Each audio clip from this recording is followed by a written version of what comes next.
স্বামীর প্রতি স্ত্রীর কর্তব্য। স্বামী স্ত্রীর প্রথম দর্শনেই উভয়ের মধ্যে বৈদ্যুতিক আকর্ষণের ন্যায় এক প্রকার আকর্ষণ সৃষ্টি হয়। এতেই তাদের আন্তরিকতার মিল হয়ে যায়। যে মুহূর্ত থেকেই তাদের অন্তরঙ্গের এক প্রকার মধুর চিন্তার উদ্ভব হয়, ঠিক তখন নবজীবনের তরী গঠন স্পৃহা চিরতরে বিদায় গ্রহণ করে এবং ভবিষ্যৎ জীবনের কর্তব্যাবলী নবরূপে ধারণ করে দেখা যায়। তাদের অন্তঃকরণে নবজাগরণ এসে কর্তব্যের পথ উদ্ভাসিত করে তোলে। তখন পিতামাতার ভ্রাতাভগ্নী ও আত্মীয় স্বজন পরিত্যাগ করে তাদের উভয়ের মধ্যে নবসূত্র স্থাপন করে। এতে একে অন্যকে নিবিড়ভাবে ভালোবাসতে আরম্ভ করে। ফলে তারা একে অন্যের চিরসঙ্গী হয়ে পড়ে। স্ত্রী স্বামীকেই তার একান্ত কামনার বস্তু বলে মনে করে। এরূপ মনে করাই স্বাভাবিক।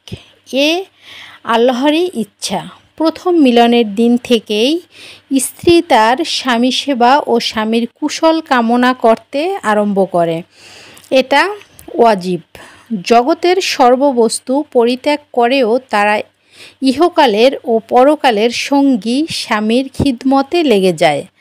প্রতি প্রাণ স্ত্রী স্বামীর সৎ কাজে উৎসাহ ও অসৎ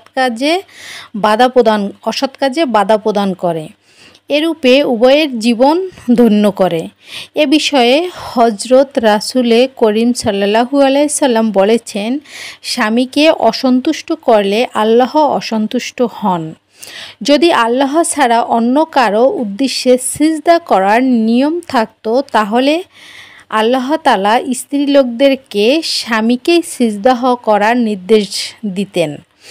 স্বামী স্ত্রীর কর্তব্য সম্বন্ধে আল্লাহ তাআলা পবিত্র কোরআনে বলেছেন, পুরুষগণ নারীদের প্রতি এজন্যই ক্ষমতাবান যে নারীর উপর শ্রেষ্ঠত্ব প্রদান করেছে, আর এজন্য তারা ক্ষমতাবান যে তাদের পুরুষদের ধন সম্পত্তি নারীদের জন্য ব্যয় করে। এ আয়াতের মর্মার্থ এ যে পুরুষের পরিশ্রমলব্ধ টাকা পয়সা দ্বারা স্ত্রীর দেনমোহর দিতে হয় বলে স্ত্রীর উপর স্বামীর আধিপত্য। আল্লাহ তাআলা আরও বলেছেন, নারীগণও স্বামীর প্রতি অনুগত থাকে এবং তাদের গুপ্তত্ব রক্ষা করে আল্লাহর রক্ষণের সাথে। এ আয়াতের মর্মার্থ এটাই, সতী নারী স্বামীর ত্যাগ ও দয়ার দরুন তার প্রতি শ্রদ্ধা ভক্তি করে এবং সাধ্য অনুযায়ী স্বামীর পূর্ণ খিদমত করে। সে নিজ গোপন স্থানকে অন্যের দৃষ্টি বা দর্শন থেকে আল্লাহর নিষেধাজ্ঞা অনুযায়ী রক্ষা করে। একজন স্ত্রীলোক হজরত মুহাম্মদ সাল্লাল্লাহু আলাইহি সাল্লামের কাছে হাজির হয়ে জিজ্ঞেস করল, হুজুর, আমার প্রতি আমার স্বামীর কিরূপ হক? তিনি বলেছেন, প্রথম, পথে চলার সময় উটের পিঠের উপরও যদি কেহ স্ত্রীর সাথে কামবা পূর্ণ করতে চায়, তাহলেও তার মনোবাঞ্ছনা পূর্ণ করতে হবে। 2 নম্বর, স্বামীর অনুমতি ছাড়া নফল রোজাও রাখতে পারবে না। 3, স্বামীর অনুমতি ছাড়া স্ত্রী অন্যত্র গেলে ফিরে না আসা পর্যন্ত স্ত্রীর উপর আযাবের ফেরেশতাগণ লানত বর্ষণ করতে থাকে। 4, স্ত্রী যদি স্বামীর মনোবাঞ্ছনা পূর্ণ না করিয়া স্বামীর কাছে হতে দূরে থাকে, তাহলে সে যে পর্যন্ত স্বামীর কাছে ফিরে না আসবে ফেরেশতাগণ লানত করতে থাকবে। 5, যে স্ত্রীলোক 5 ওয়াক্ত নামাজ পড়ে, রোজা রাখে, পর্দায় থাকে এবং স্বামীর খিদমত করে, সে জান্নাতের যে দরজা ইচ্ছে সে দরজা দিয়েই জান্নাতে প্রবেশ করতে পারবে। 6, স্ত্রী যদি স্বামীর বিনা অনুমতিতে এক রাত্রির জন্য অন্যত্র বাস করে, তাহলে সে ইবাদতে পাকা হলেও জাহান্নামের অতি নিম্ন স্তর কারুন ও হামানের সাথে তাকে কঠোর শাস্তি ভোগ করতে হবে। 7, যদি কোনো স্ত্রীলোক আসমান ও জমিনের বাসিন্দাদের বরাবর নেকি হাসিল করে অথচ স্বামীকে কোনো প্রকার কষ্ট দেয়, তাহলে আল্লাহ তাআলা তার দুহাত ঘাড়ের সাথে ও দুপা শিকড়ের বেঁধে কদর্য চেহারায় আযাবের ফেরেশতার কাছে সোপর্দ করে দিবে। ৮. যে স্ত্রী স্বামীর দেয়া কাপড় পেয়ে বেজার হয়, আল্লাহ তাআলা তার উপর বেজার হবেন।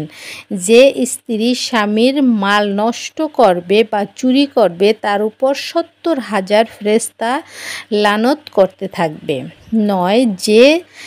যে স্ত্রী স্বামীর মেহমানদের সমাদর করে না, তার উপর সমস্ত ফেরেশতা ও দুনিয়ার সমস্ত প্রাণী লানত করবে।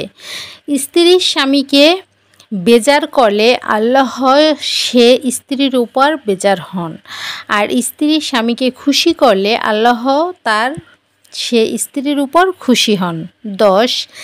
স্ত্রী যদি স্বামীকে এ ধরনের কথা বলে যাতে স্বামী রাগ হয়, তাহলে স্ত্রীর নাম মুনাফিক ও মুশরিকদের দলে লেখা হয়ে যায়। ১১. আল্লাহ তাআলা কিয়ামতের দিন স্ত্রীলোকদের প্রথমে নামাজের বিষয় ও এরপর স্বামীর খিদমতের বিষয়ে জিজ্ঞাসা করবেন।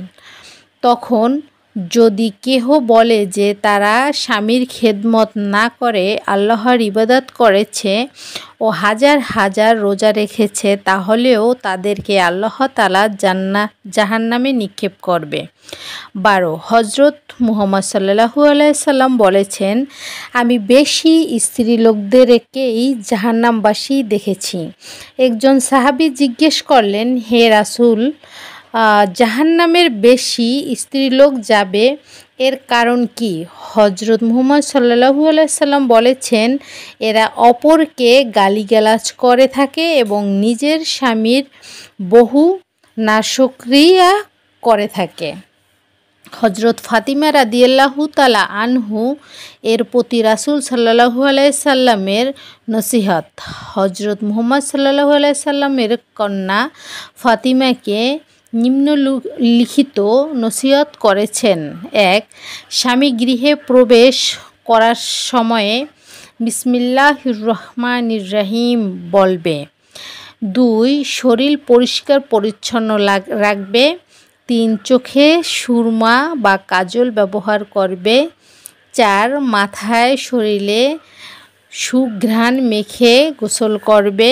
৫. স্বামীর সাথে সর্বদা হাসি মুখে সরল প্রাণে কথা বলবে এবং স্বামী যখন কোনো কিছু বলবে তখন তুমি বিনম্র বদনে দৃষ্টি নিম্নগামী করবে। ৬. দাসীর ন্যায় স্বামী সেবা করবে, প্রাণের সাথে তাকে ভালোবাসবে ও সম্মান করবে। ৭. ঘরে সুগন্ধি দ্রব্য ব্যবহার করবে আর তিক্ত ও অম্ল অধিক খাবে না। ৯. যে অবস্থায় থাকো ধৈর্য সহকারে সাংসারিক কাজ সুচারুরূপে সম্পন্ন করবে। ১০. শাশুড়িকে মাতার ন্যায় ভক্তি করবে এবং তার বাধ্য হয়ে চলবে। আল্লাহ হাফেজ।